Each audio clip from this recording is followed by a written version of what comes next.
If you do this for 5 minutes with crypto and you'll get this, I'll do it. But my philosophy isn't that. My philosophy is ultimately the ultimate work. Everything else is survival.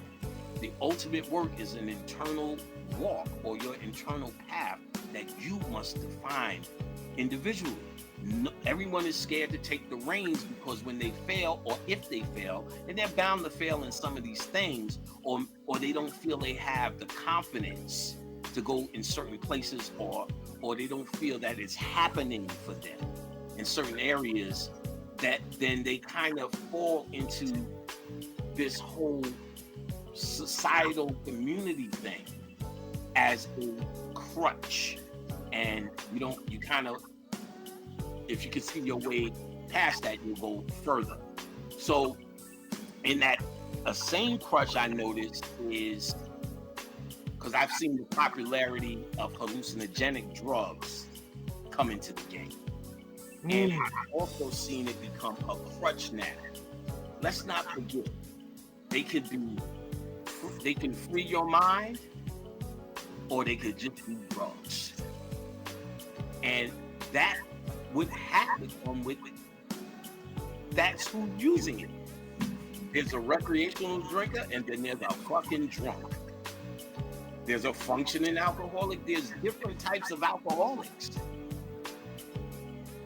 And if there's different types of alcoholics, functional drunk, bent over drunk, drunk that sells your kids, drunk that don't know where they wake up the next day. And then there's just a guy who parties every once in a while and has a fucking amaretto sour. But I would have to say, wouldn't that probably dictate your disposition or your mindset when you pick up a bottle of liquor? What are you drinking for? Recreation? To escape? To do what? So it's the individual. So just like that, if the individual is not conscious, what would make you think you could pick up a drug and become conscious? You can have a conscious experience, perhaps.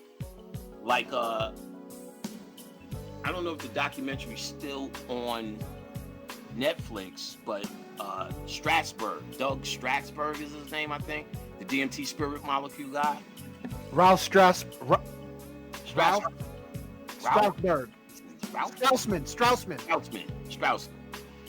He did a documentary. He did the DMT spirit molecule, and he pretty much was giving butchers, bakers, and candlestick makers DMT.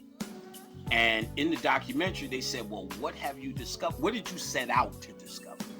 He said, well, we understood that there was more that happened after death.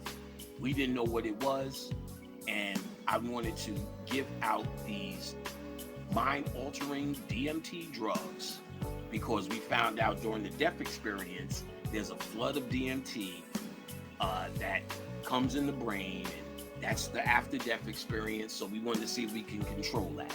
He said, well, how did it go? He said, after all these years, all I could say is I just gave people a lot of drugs.